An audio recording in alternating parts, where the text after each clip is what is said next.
Olá, gente! Então, TSE rejeita a cassação de Sérgio Moro por unanimidade. Isso aqui é o mais impressionante, né? Por unanimidade, né?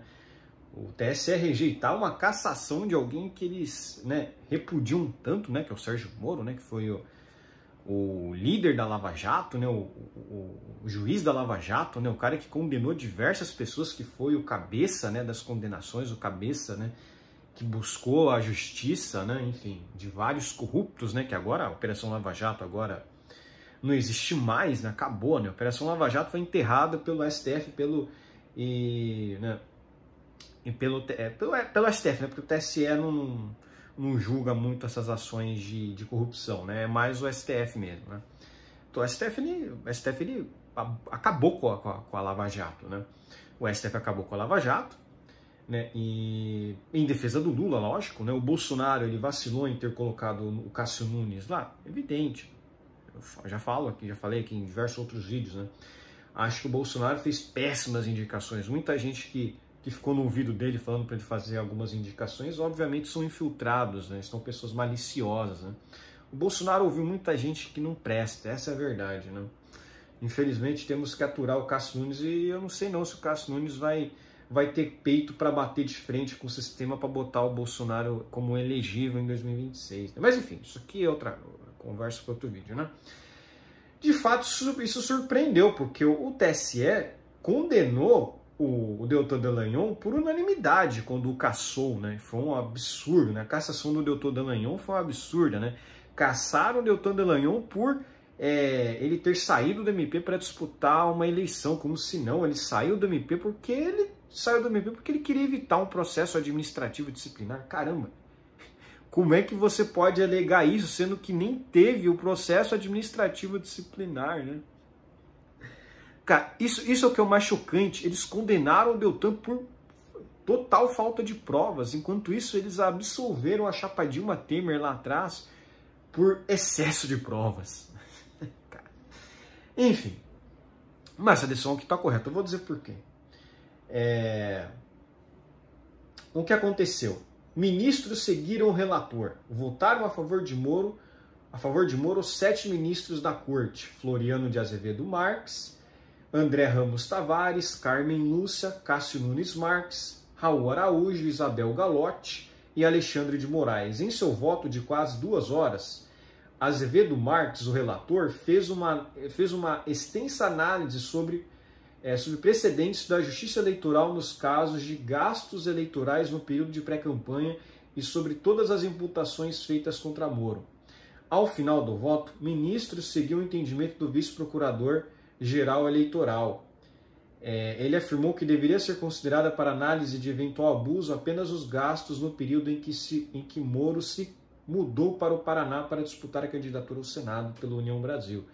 Nesse caso, o ministro entendeu que Moro gastou 777 mil na pré-campanha ao Senado pelo Estado, equivalente a 17,47% do teto para a campanha de senador pelo Paraná em 2022. Quer dizer, está bem abaixo do teto, né?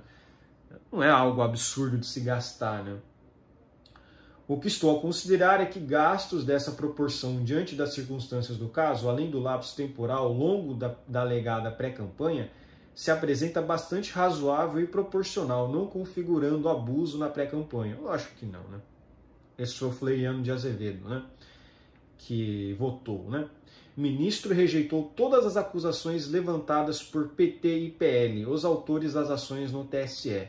Os partidos acusavam a campanha de Moro de abuso de poder econômico, Caixa 2, uso indevido de meios de comunicação e contratos irregulares.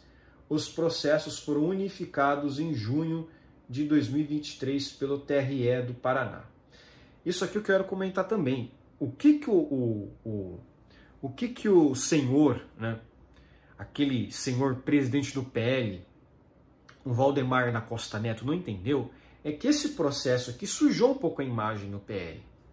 Porque assim, o PL é um partido que foi aliado do Moro e o Moro se aliou ao Bolsonaro na disputa da presidência da República. Isso aqui é um fato inegável.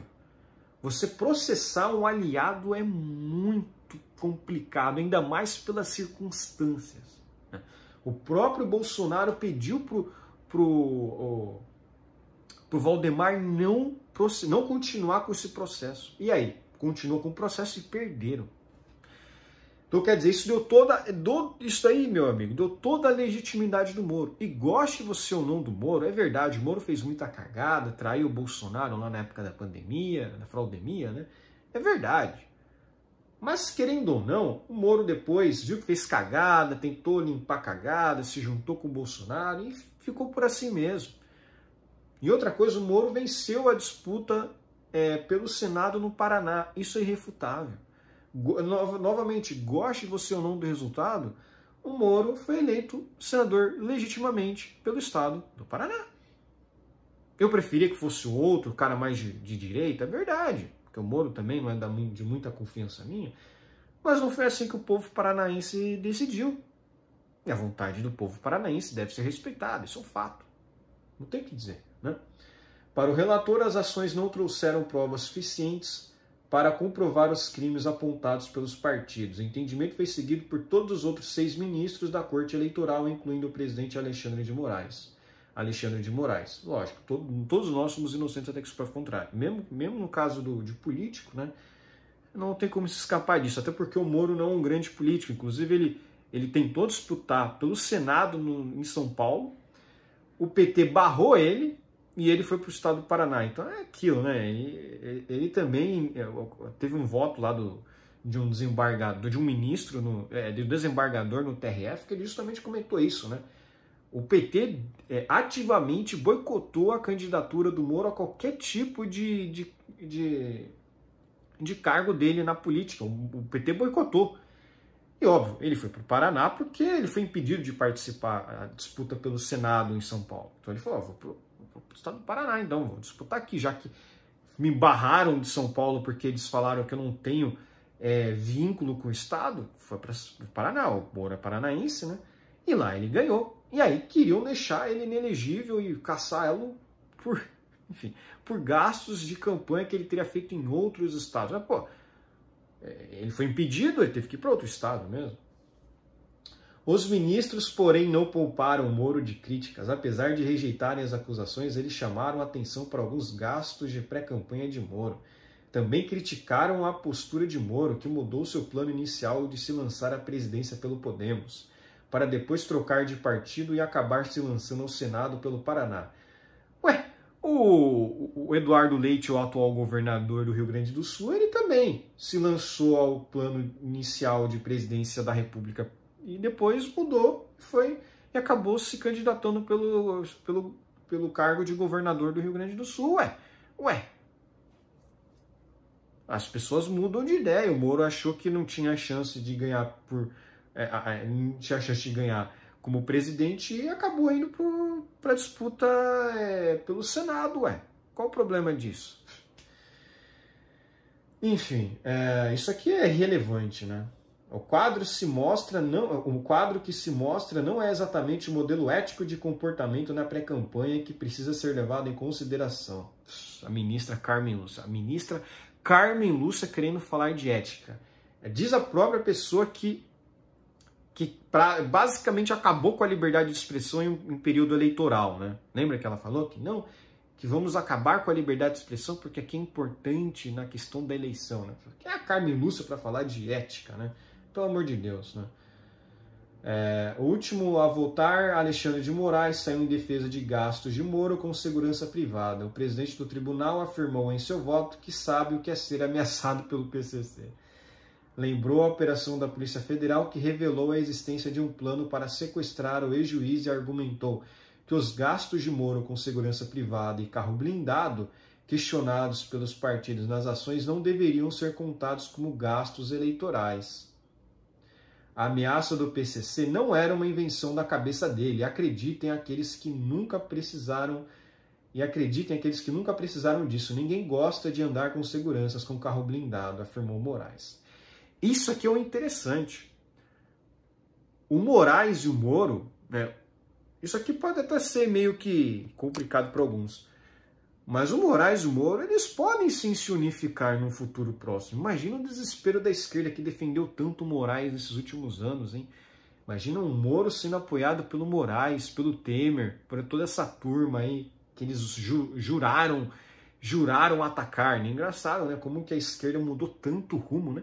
Imagina só em 2026, se tivesse uma direita menos bolsonarista, a esquerda ia atacar o Moraes, se o Moraes começasse a defender essas pessoas e começasse a censurar a esquerda. Imagina só em que reviravolta teríamos, né? Ministro ainda rejeitou comparação com a casa da ministro ainda rejeitou comparação com casa da ex-juíza Selma Arruda. Ele ainda rejeitou outro argumento que foi levantado ao longo das ações, de que a situação de Moro seria semelhante à da ex-juíza e ex-senadora pelo Mato Grosso, Selma Arruda, do PL. Ela foi cassada em 2019 pelo TSE por gastos irregulares em sua pré-campanha. Segundo explicou Moraes, a situação analisada era diferente.